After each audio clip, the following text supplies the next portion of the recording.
السلام علیکم ورحمۃ اللہ وبرکاتہ۔ اعوذ باللہ من الشیطان الرجیم، بسم اللہ الرحمن الرحیم۔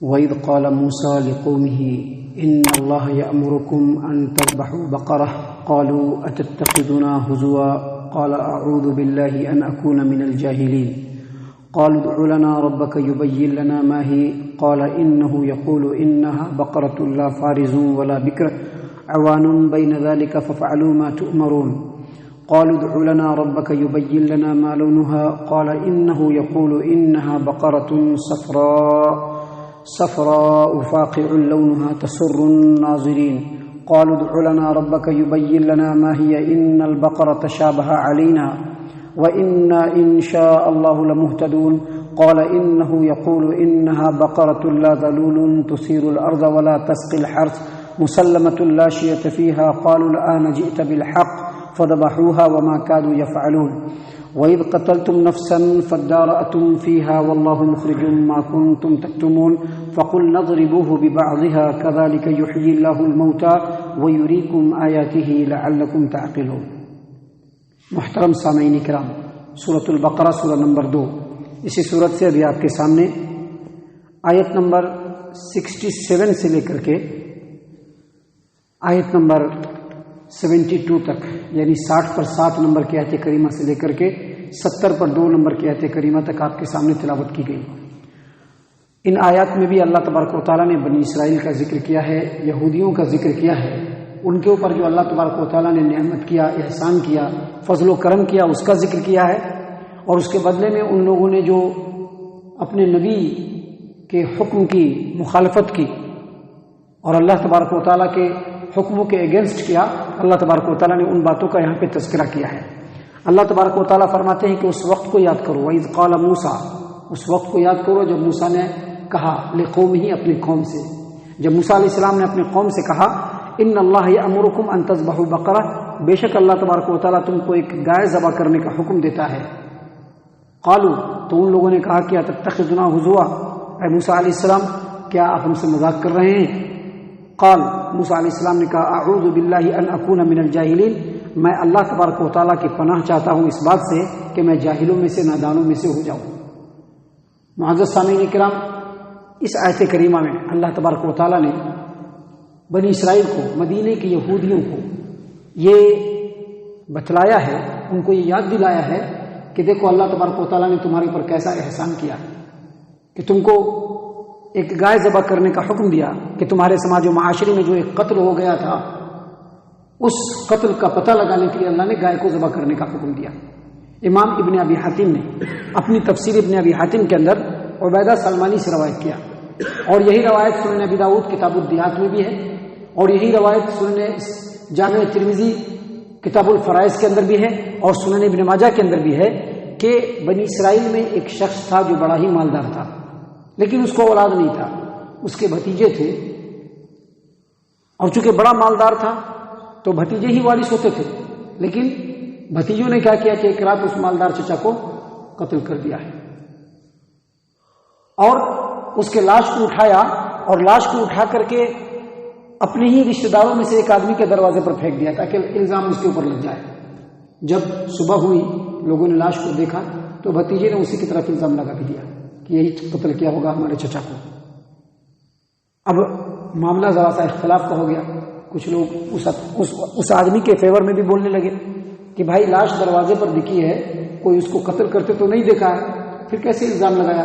بات آگے بڑھی، قریب تھا کہ دونوں گھروں میں لڑائی ہو جاتی، جھگڑا ہو جاتا۔ اس میں سے ایک عقل مند آدمی تھا، ہوشیار آدمی تھا، ہوشمند آدمی تھا، اس نے کہا کہ تم لوگ آپس میں لڑ کیوں رہے ہو؟ تمہارے درمیان رسول موجود ہے موسیٰ علیہ السلام، تم لوگ ان کے پاس جاؤ اور اس مسئلے کا حل پوچھو ان سے۔ موسیٰ علیہ السلام کے پاس آئے، مسئلے کا حل پوچھا تو موسیٰ علیہ السلام نے کہا کہ اللہ تبارک و تعالیٰ نے حکم دیا کہ ایک گائے ذبح کر دو۔ وہ لوگ پریشان ہو گئے، کہنے لگے کہ کیا موسیٰ آپ مذاق کر رہے ہیں کیا ہم لوگوں سے؟ ہم سے مذاق کر رہے ہیں کیا؟ موسیٰ علیہ السلام نے کہا کہ شریعت کا مذاق اڑانا، اللہ کی طرف مذاق منسوخ کر کے کرنا، یہ جاہلوں کا کام ہے، اور میں اللہ تبارک و تعالیٰ سے پناہ مانگتا ہوں کہ میں جاہلوں میں سے ہو جاؤں۔ ان کو ایک گائے ذبح کرنے کا حکم دیا گیا تھا، آگے روایت میں عبیدہ سلمانی کہتے ہیں کہ ان کو گائے ذبح کرنے کا حکم دیا گیا تھا، کوئی کنڈیشن نہیں لگایا گیا تھا کہ گائے ایسا ہونا چاہیے ویسا ہونا چاہیے، کوئی کنڈیشن نہیں لگایا گیا تھا. اگر وہ گائے ذبح کرتے تھے کوئی مسئلہ نہیں تھا، لیکن بنی اسرائیل یا اس طرح کے لوگ اپنی فطرت سے مجبور ہوتے ہیں. یعنی جو یہود اس زمانے کے تھے یا اس زمانے کے آج کے ڈیٹ میں بھی لوگ ہوتے ہیں جو اپنی فطرت سے مجبور ہوتے ہیں، بات ان کو سمجھ میں نہیں آتی ہے تو اس میں بال کی کھال نکالتے ہیں. اب لگی ہے بنی اسرائیل بال کی کھال نکالنے کے لیے، جس کا آگے تذکرہ اللہ تبارک و تعالیٰ نے کئی آیتوں میں کیا ہے. بال کی کھال نکالتے نکالتے آخر ایک ایسی گائے ان کو ذبح کرنا پڑی جس گائے کو خریدنے کے لیے ان کو بڑا مشقت اٹھانا پڑا. پورے علاقے میں صرف ایک آدمی کے پاس وہ گائے، پورے آبادی میں صرف ایک آدمی کے پاس وہ گائے، اور اس نے بھی کنڈیشن لگا دیا کہ اس گائے کے کھال بھر کر کے سونا دو گے تب یہ گائے ہم تم کو دیں گے. اور ان لوگوں کو خریدنا پڑا اور ذبح کرنا پڑا.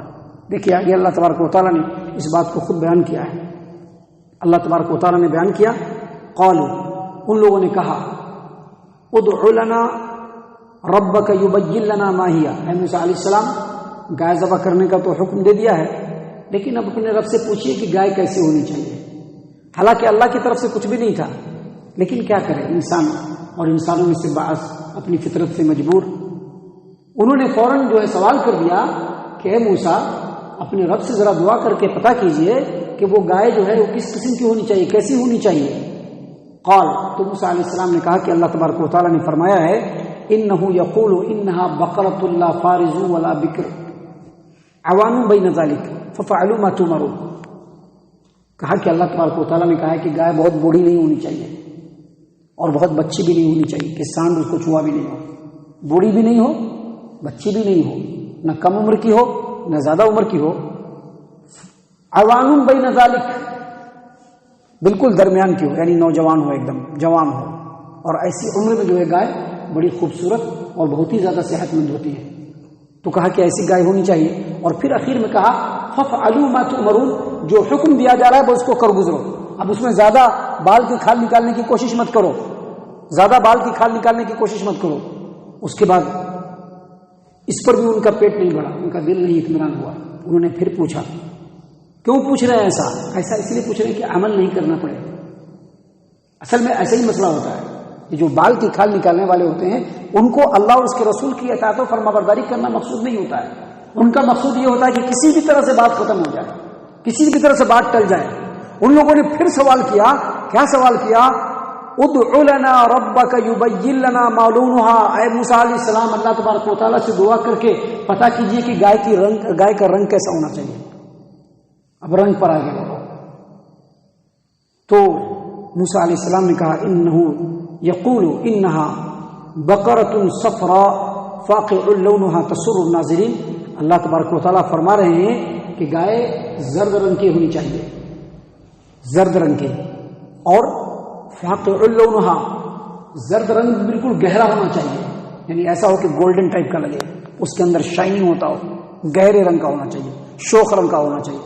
فاقع لونها تسر الناظرین، کہ دیکھنے والا جیسے ہی دیکھے اس کو وہ اٹریکٹ ہو جائے گا، دیکھتے ہی اس کو پسند آ جائے، دیکھنے والے کو اچھی لگے. ایسے زرد رنگ کی، گہرے زرد رنگ کی گائے ہونی چاہیے. مفسرین کہتے ہیں کہ ان کے کہنے کا مقصد یہ تھا کہ اس رنگ کے اندر ایسی مطلب کہ شائننگ ہو کہ دیکھنے والے کو لگے کہ سورج کی کرنیں اس سے نکل رہی ہیں.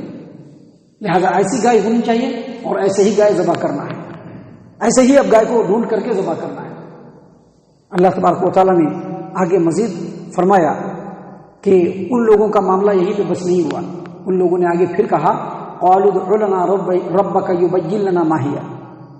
ان لوگوں نے کہا کہ موسیٰ علیہ السلام، آپ اپنے رب سے دعا کر کے پتہ کیجیے کہ وہ گائے کیسی ہونی چاہیے، کیونکہ ان البقرۃ تشابہ علینا، ہم لوگ کنفیوز ہو گئے ہیں.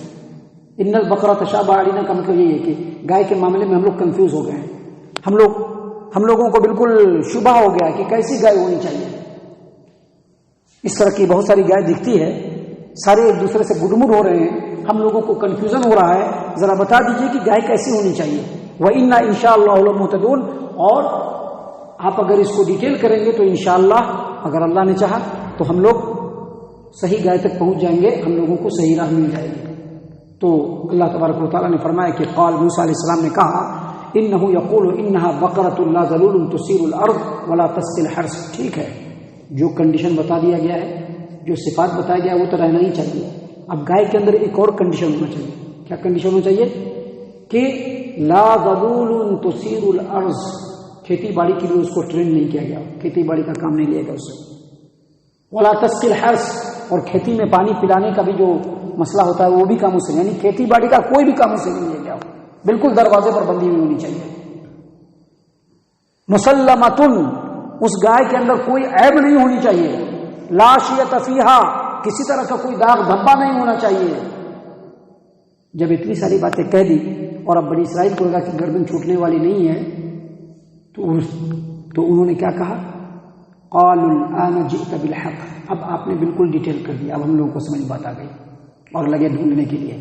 ڈھونڈتے ڈھونڈتے وہی ایک آدمی کے پاس پہنچے، اور پہنچنے کے بعد جب گائے کے بارے میں مول تول ہوا، دام ہوا اس کا